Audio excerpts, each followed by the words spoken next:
Good morning all of you. पिछले कक्षा में कक्षा 10 वाले बच्चों को हमने रिस्पायरेशन के बारे में पढ़ाया था। रिस्पायरेशन टॉपिक में ही एक टॉपिक है रिस्पायरेटरी सिस्टम। इस रिस्पायरेटरी सिस्टम में कक्षा 10 वाले बच्चों के लिए बोर्ड के पर्पज से बहुत इम्पोर्टेंट है। इसमें पूछा जाता है गैसों का एक्सचेंज कैसे किया जाता है। लंग्स के द्वारा कार्बन डाइऑक्साइड का ऑक्सीजन में, ऑक्सीजन का कार्बन डाइऑक्साइड में किस तरह से एक्सचेंज किए जाते हैं, इसी टॉपिक पे हम वीडियो बनाएंगे। ये वीडियो कक्षा 11 वाले बच्चों के लिए बेनिफिट है, लेकिन हाई स्कूल वाले बच्चों के लिए बोर्ड के पर्पज से बहुत ही इम्पोर्टेंट है। जैसे रिस्पायरेटरी सिस्टम, श्वसन, रिस्पायरेशन मतलब श्वसन, उसी से भी है। श्वसन करने के लिए जितने भी अंग की उपयोगिता होती है, जो अंग मिलकर के श्वसन में उत्तरदायित्व होते हैं, श्वसन में उत्तरदायित्व निभाने वाले सारे अंगों को जब आपस में मिला लेते हैं तो उसे कहते हैं respiratory system. Respiratory system mainly दो पार्ट में कंप्लीट होते हैं। पहले पार्ट को कहते हैं एक्सेसरी रिस्पायरेटरी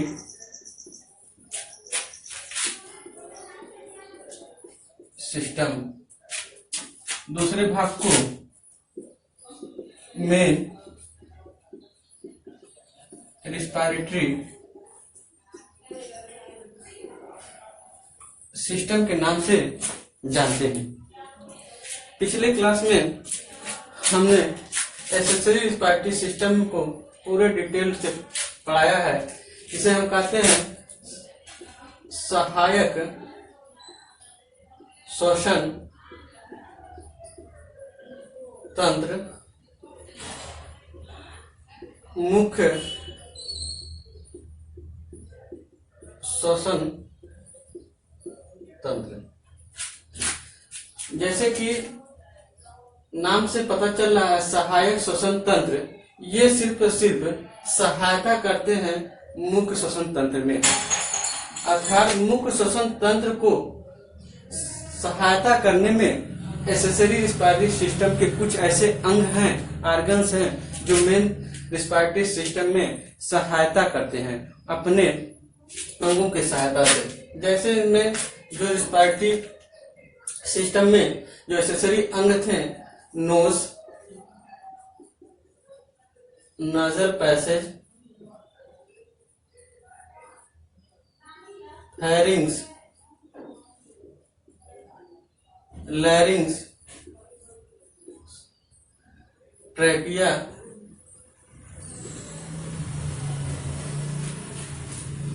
ये 5 आर्गन जो हैं, ये एक्सेसरी रिस्पायरेटरी सिस्टम के भाग हैं, जो हमने पहले वीडियो में इसको बता दिया था। आज पढ़ेंगे मुख्य रिस्पायरेटरी या मेन रिस्पायरेटरी सिस्टम कौन से हैं। मेन रिस्पायरेटरी सिस्टम को लंग्स है, जो मुख्य श्वसन तंत्र में श्वसन के दौरान ये सहायता करता है। अर्थात श्वसन में मेन अंग जो होते हैं वो कौन से हैं? लंग्स हैं। लंग्स के बारे में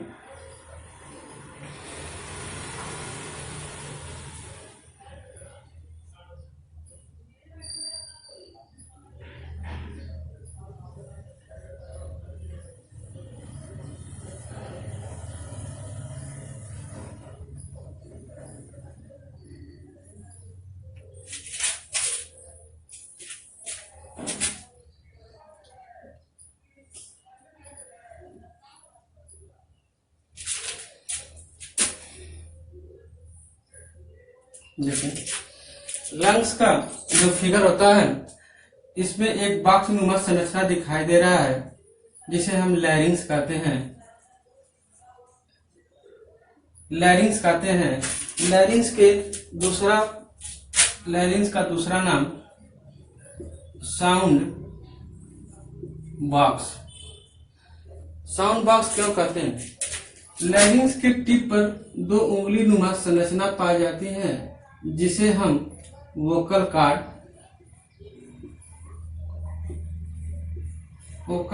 के नाम से जानते हैं। ये 2 पेयर में होते हैं।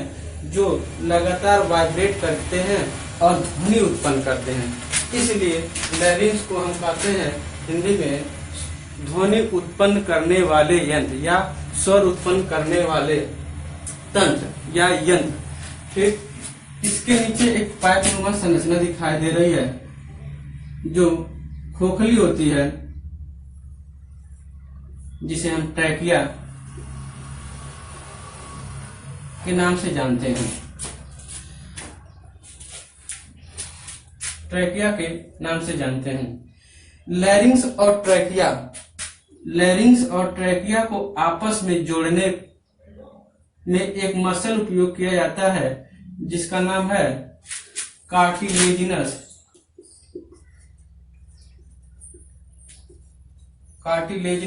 मसल। ये कार्टिलेजिनस मसल जो है, जो लैरिंक्स और ट्रैकिया को आपस में जोड़कर रखने का काम करते हैं। ट्रैकिया एक ट्यूब लाइक खोखली संरचना है जिसके चारों तरफ एक रिंग नुमा संरचना पाई जाती है जो ट्रैकिया को चारों तरफ से बांध के रखने का काम करता है, जिससे कि जब ट्रैकिया के अंदर वायु न हो या अधिक वायु होने के दौरान ट्रैकिया ज्यादा फैले न और आपस में चिपके न।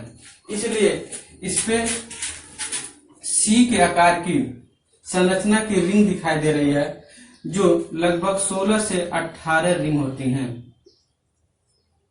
जो क्या करते हैं, इस ट्यूब को ज्यादा चिपकने से या ज्यादा फैलने से क्या करता है, बचा के रखता है।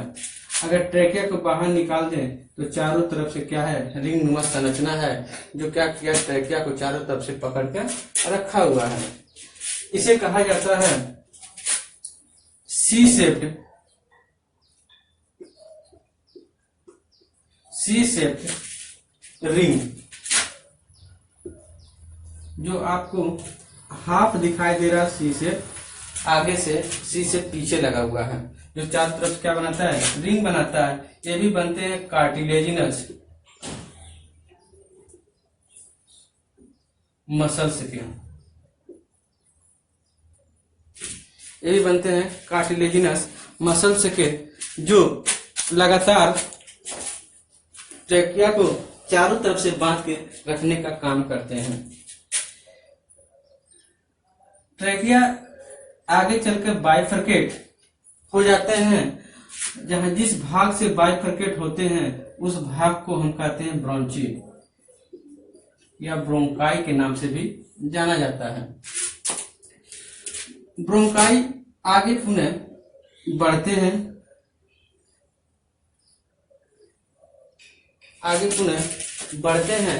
और लंग्स से जुड़ जाते हैं।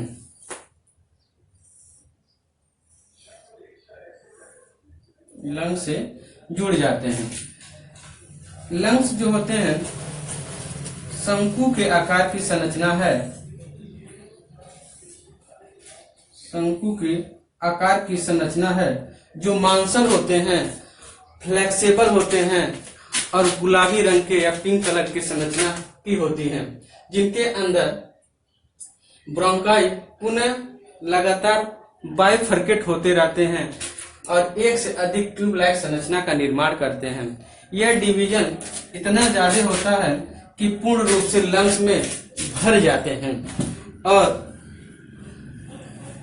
भरने के दौरान पूर्ण रूप से लंग्स में भर जाते हैं और अपने लास्ट एंड पर सैक लाइक स्ट्रक्चर का निर्माण करते हैं। सैक लाइक स्ट्रक्चर का निर्माण करने से पहले ये राइट साइड का जो लंग्स है और लेफ्ट साइड का जो लंग्स है, अब लंग्स डिवाइड करते हैं। जैसे राइट साइड के लंग्स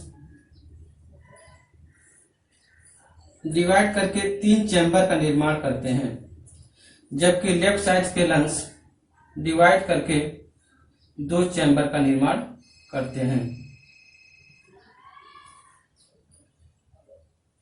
फिगर से जैसे स्पष्ट हो रहा है,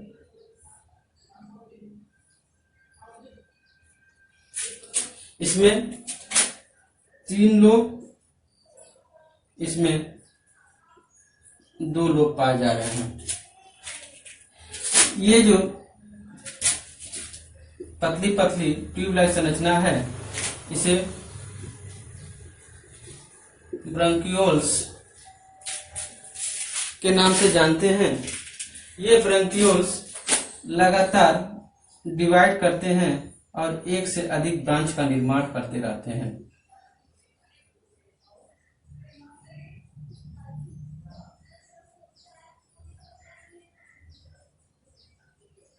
इसी तरह इसमें भी, और सभी के टिप पर सैक लाइक स्ट्रक्चर का निर्माण हो जाता है। ये सैक लाइक स्ट्रक्चर पूरी लंग्स में पाई जाती हैं, जो गैसों का एक्सचेंज करने में सहायकफुल होता है। ये था लंग्स के बारे में। गैस का एक्सचेंज कैसे होता है, मैकेनिज्म ऑफ ब्रीदिंग, इनकी मैकेनिज्म देखा जाए तो मैकेनिज्म इनका 2 प्रकार से होता है। मैकेनिज्म ऑफ ब्रीदिंग 2 तरह से, जो इनकी क्रिया विधि है सांस लेने की, वह 2 तरीके से है। पहले को इनस्पायरेशन, दूसरे भाग को एक्सपायरेशन के नाम से जानते हैं। एक्सपायरेशन और इनस्पायरेशन में पहला इनस्पायरेशन, इसमें सांस लिया जाता है, इनके दौरान सांस बाहर छोड़ा जाता है। ठीक, इंस्पायरेशन में सांस लेते हैं और एक्सपायरेशन में सांस बाहर छोड़ते हैं, या लंग्स के द्वारा गैसों का बाहर की तरफ निकालना और लंग्स के द्वारा गैसों का अंदर की तरफ लेना इनस्पायरेशन एक्सपायरेशन कहलाता है। इनस्पायरेशन में देखा जाए, पहला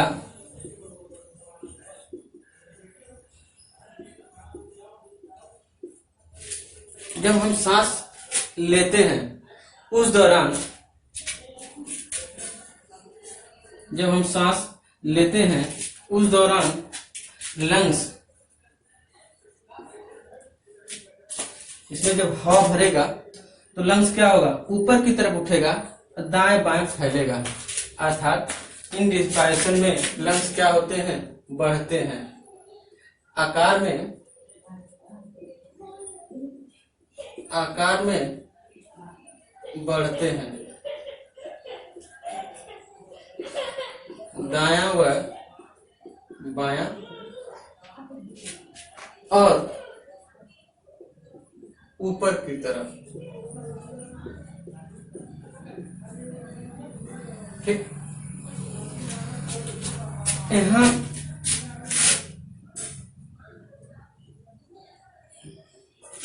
डायफ्राम पाया जाता है,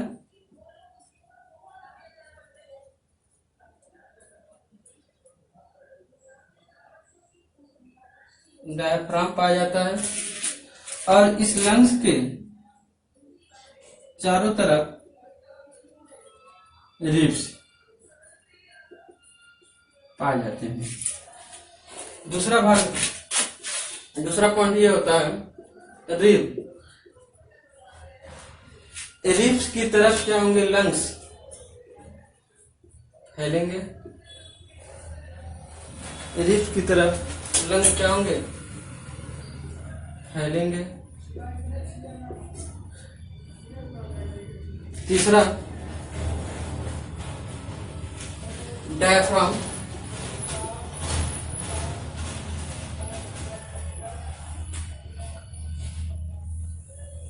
डायफ्राम नीचे की तरफ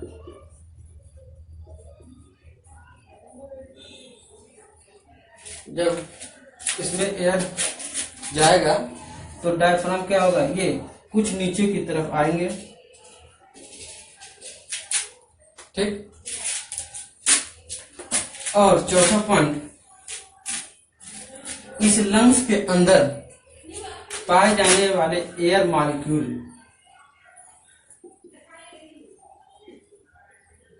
दूर दूर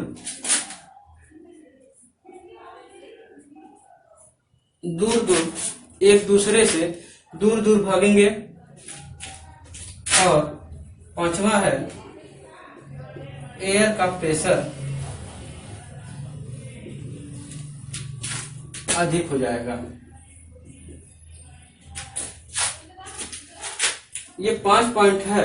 इन रिस्पायरेशन के दौरान ये पांचों पॉइंट होती हैं। जैसे जब सांस हम लेते हैं, लंग्स में हवा भरते हैं, तो उस दौरान लंग्स अपने आकार में थोड़ा सा बढ़ते हैं, ऊपर की तरफ, दाएं बाएं की तरफ, रिब्स की तरफ लंग्स सटते हैं, डायफ्राम नीचे की तरफ जाता है। एयर मॉलिक्यूल जो इसमें लंग्स में पाए जा रहे हैं, एयर के कारण एक दूसरे से दूर दूर चलते हैं, और इसमें हवा भरने के कारण एयर प्रेशर क्या होता है, अधिक हो जाता है। इतना बात समझ में आ गया होगा। दूसरा भाग, एक्सपायरेशन।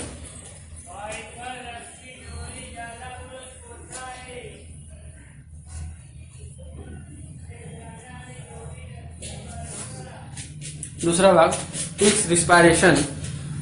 इस रिस्पायरेशन में, इन रिस्पायरेशन का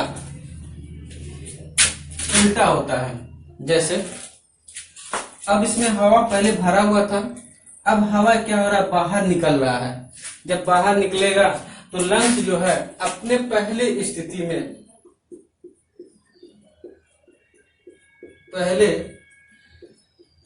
में आ जाता है। रिब्स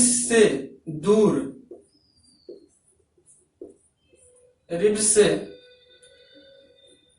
लंग्स क्या होते हैं, दूर चले जाते हैं।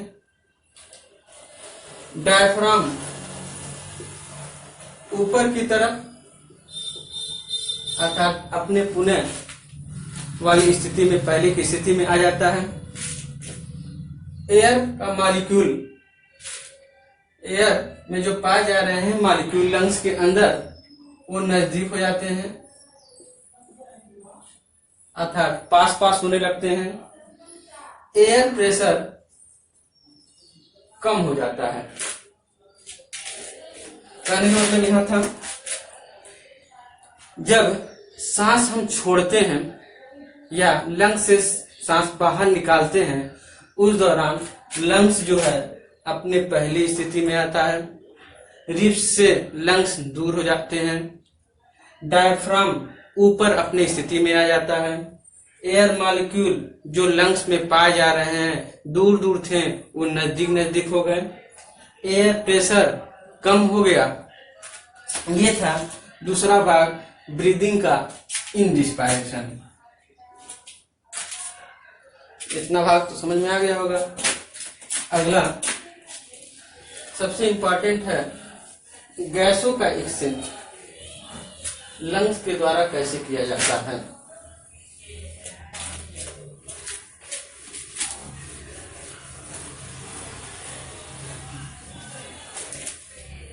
गैसों का एक्सचेंज लंग्स के द्वारा कैसे किया जाता है।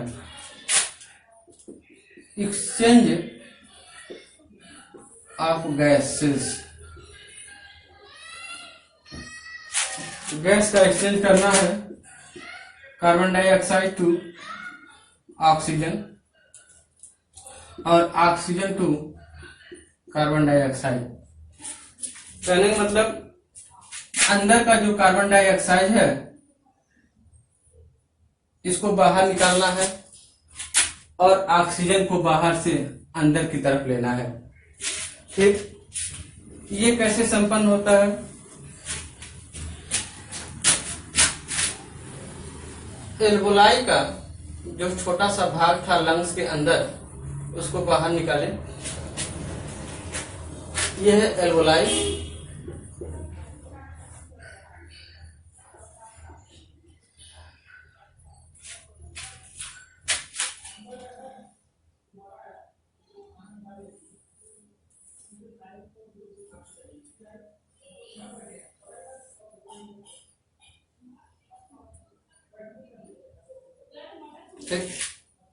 एल्वोलाई पर ब्लड कैपिलरीज चारों तरफ से कवर किए हुए आते हैं। ये जो ब्लड कैपिलरी है ये आते हैं हार्ट से, आते हैं और इनके अंदर इम्प्योर ब्लड या डीऑक्सीजनेटेड ब्लड पाए जाते हैं, या कह सकते हैं ऑक्सीजन की मात्रा इसमें बहुत कम मात्रा में होती है। ऑक्सीजन होता है लेकिन बहुत कम मात्रा में ऑक्सीजन इसमें पाए जाते हैं। जब ये ब्लड इस कैपिलरी से होते हुए आगे की तरफ मूव करते हैं और एल्वोलाई के संपर्क में आते हैं, तब ऑक्सीजन इस कैपिलरी के अंदर मूव करता है। जैसे एनवायरमेंट में बाहर की तरफ जो एयर प्रेशर है 760 mmHg का है। जब हम सांस लेते हैं तो सांस लेने के दौरान एल्वोलाई में सारे एयर आते हैं, जिसमें carbon dioxide, nitrogen, oxygen. Nitrogen 78%, carbon dioxide 0.02%, oxygen 21% सांस लेने के दौरान हमारे एल्वोलाई में पहुंच जाते हैं। जब ये अंदर एल्वोलाई में आते हैं उस दौरान इनका जो प्रेशर होता है हाई होता है। ठीक, हम लोग जानते हैं कोई भी चीज हाई टू लो की तरफ मूव करता है। पानी अधिक से कम की तरफ क्या होता है, मूव करता है। इसी के आधार पर यहाँ गैसों का भी एक्सचेंज किया जाता है। यहाँ इस कैपिलरी में ऑक्सीजन की मात्रा बहुत कम है, जबकि कार्बन डाइऑक्साइड की मात्रा बहुत ज्यादा है। कार्बन डाइऑक्साइड की मात्रा ज्यादा होने के कारण ही ब्लड इम्प्योर है, डीऑक्सीजनेटेड है, अर्थात जिसमें ऑक्सीजन की मात्रा बहुत कम है। इसी को हम ऑक्सीजनेटेड बनाना है, इम्प्योर को प्योर ब्लड बनाना है। जैसे कि यहाँ इनका प्रेशर हाई है, मान लीजिए 760 mmHg था, एनवायरमेंट में है, उतना प्रेशर से इसमें एल्वोलाई में एयर भरता है और इनके अंदर जो प्रेशर होती है ऑक्सीजन की बहुत कम होती है।